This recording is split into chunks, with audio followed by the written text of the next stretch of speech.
Good evening. Welcome to South Asia Newsline. I'm Asia Sharma. Here are the top stories we are tracking for you on Friday, the 2nd of June.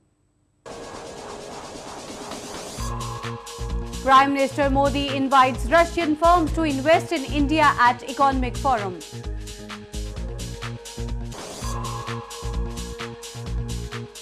Protesters clash with police following deadly bomb blast in Afghanistan.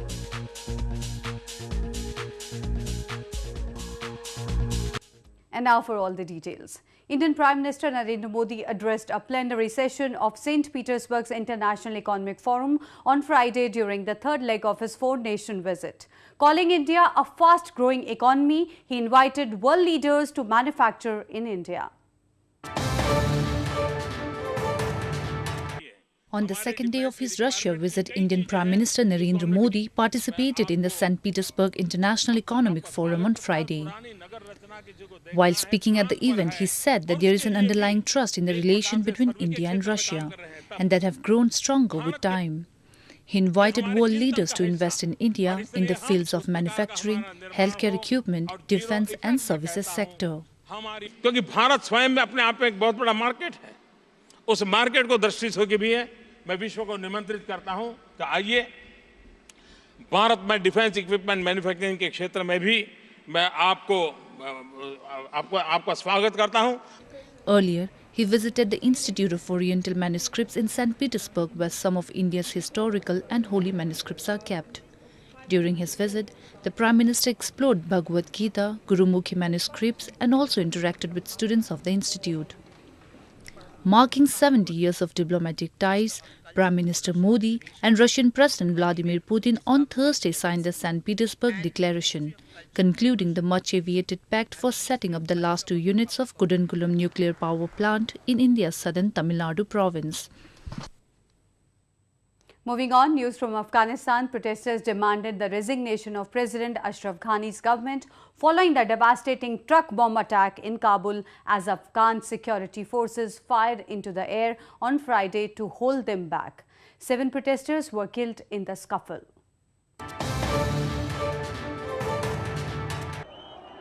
Hundreds of chanting Afghan protesters demanded the resignation of President Ashraf Ghani's government on Friday following the devastating truck bomb attack in Kabul as police fired into air to keep them back. More than 1,000 demonstrators, many carrying pictures of victims, rallied near the site of Wednesday's blast in capital Kabul, which killed more than 80 people and wounded 460, holding Ghani and Chief Executive Abdullah responsible.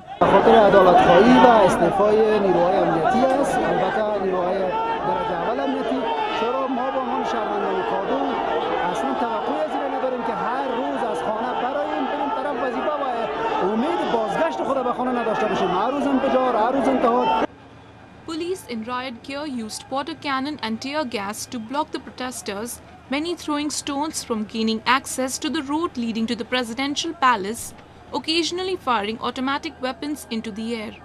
Meanwhile, on Thursday, members of the Afghan civil society group lit candles and offered prayers during a vigil on Thursday for the victims of a truck bomb attack in Kabul. The capital is in mourning for the victims of the blast amid growing public anger at the government's failure to prevent yet another deadly attack in the heart of the city. In news from Sri Lanka, Sri Lanka is recovering from one of the worst floods and mudslides that hit the country in 14 years. While people are taking precautions from possible outbreak of diseases, Prime Minister Ranil Wickremesinghe has appointed a special committee to oversee the provision of relief to the flood victims. Sri Lankan Prime Minister Ranil Wickremesinghe has appointed a special committee to oversee the provision of relief to the flood victims and also to expedite renovations and rebuilding the economies of the affected regions in order to ensure that citizens return to their daily lives. Though the relief and rescue operations are underway, many villages are still submerged in muddied flood water. As the water recedes, people are queuing up in medical camps to get treatment for diseases such as diarrhea as well as skin and lung infections due to exposure to contaminated water. Medical professionals are, however, concerned about other outbreaks. there will be huge dengue patients. That's we are expecting that also. And since the people they have exposed to muddy water and some rainy water, and there's a chance of getting leptospirosis as well. People are relying primarily on bottled water and the relief teams that supply such water. අපි බොන්නේ අපේ ගෙදර තියෙන කරාමි වතුර. ඒ කරාමි වතුරත් ගම් වතුරට යට වෙලා තියෙන්නේ. අපි දැන් ගොඩබිමට ඇවිල්ලා ගොඩබිමේ මිනිහගේ කරාමි යට වෙලා නැහැ. ඒ වතුර අරගෙන තමයි අපි රත් කරලා බොන්නේ. More than 200 people have been killed and several people are still missing following severe rains which has caused major floods and landslides in Sri Lanka last week. Moving on to news from Bangladesh, Rohingya Muslims from Myanmar in Bangladeshi refugee camps gathered in a makeshift mosque for evening Ramadan prayers on Thursday after a cyclone flattened their film sea shelters 2 days earlier.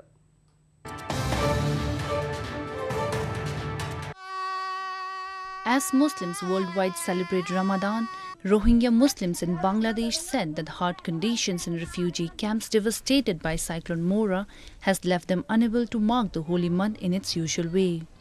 During the month of Ramadan, believers abstain from eating and drinking from dawn to dusk. They eat a pre-dawn meal called suhoor and then break their day-long fast with iftar, often a large meal with various items including dates and a variety of sweets. Cyclone Mora, with winds up to 85 miles per hour and heavy rain, battered refugee camps on Tuesday where thousands of Rohingya Muslims from Myanmar have taken refuge from violence at home.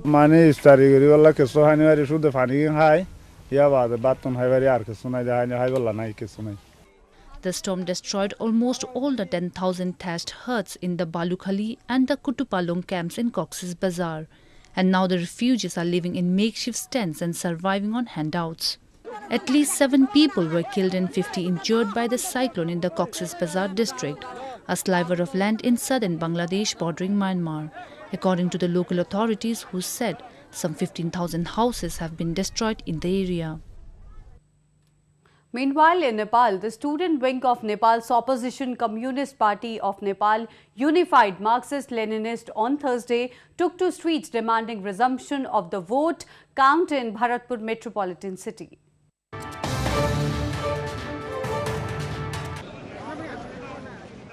Nepal's opposition Communist Party of Nepal unified Marxist-Leninist student wing on Thursday protested on the streets of capital Kathmandu demanding vote count in Bharatpur metropolitan city. The vote count of the first phase of local level polls held on May 14 was underway when CPN Maoist Centre representatives on Sunday midnight allegedly tore up the ballot papers as opposition CPN UML's candidate was slightly ahead for the post of Bharatpur mayor, following which the vote counting has been stalled. The All Nepal National Free Students Union, who took part in the protest, demanded quick resumption of vote counts in Bharatpur instead of re-poll. They alleged that the ruling CPN Maoist Centre and Nepali Congress representatives had intentionally torn the ballot papers to hold re-elections, which they clearly opposed. Meanwhile, the Election Commission has already directed the concerned authorities to submit a report on the number of ballot papers torn during the vote counting and number of ballot papers that remain to be counted. Moving on the occasion of its 54th Raising Day, Indian Army Ladakh Scouts Regiment on Thursday remembered the valor and sacrifice of its martyrs who laid down their lives for the nation. A special event was organized to mark the regiment's founding day in northern Jammu and Kashmir province.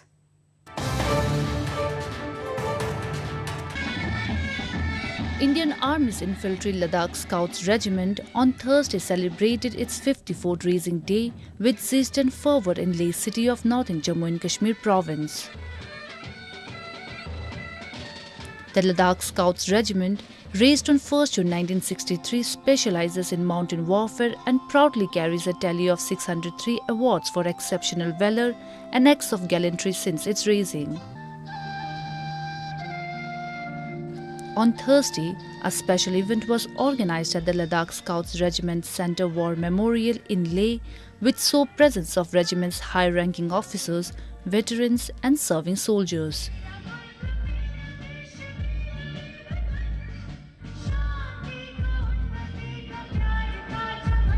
A band symphony was organized in the lawns of new constructed war memorial, which played various tunes of patriotic songs. The ceremony concluded with salutation to the nation and the war cry meaning victory to the gods. Devotees gathered at a shrine in India's northern Jammu and Kashmir province to offer prayers at an annual festival. The festival is a symbol of communal harmony for the people of the region.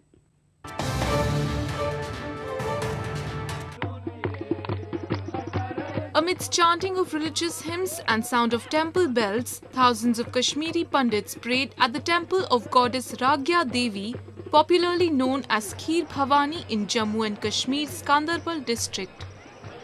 The day marks the occasion of annual Kheer Bhavani festival, a symbol of Hindu-Muslim amity in the region. The event has become a symbol of communal harmony as local Muslims make all the arrangements for the devotees, including setting up of stalls for flowers and other offerings. हर साल माता खीर भवानी के दर्शनों के लिए आते हैं और पूरे मन भावना से आते हैं. इस बार भी आना चाह रहे थे. सहपरिवार आते हैं हमेशा. Walking barefoot and carrying rose petals, the devotees, mostly Kashmiri Pandits, throng the temple to pay obeisance to the deity while offering milk and kheer or pudding at the sacred spring within the complex. The devotees of the goddess fast and gather on the 8th day of the full moon in the months of May or June, when according to belief the goddess changes the color of the spring's waters, which are ascribed to different manifestations of the goddess. Well, that's the way it was in South Asia this evening. Before we conclude, the top stories once again. Prime Minister Modi invites Russian firms to invest in India at Economic Forum.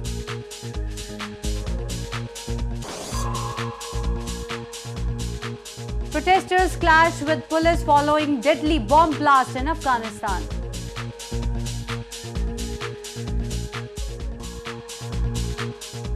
And cine fans groove to new song from Bollywood's upcoming flick, Tube Light.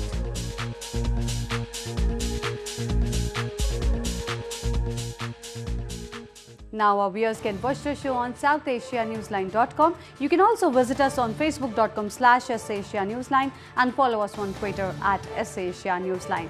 That's all in tonight's edition. We'll see you same time next week. Have a great weekend. Good night.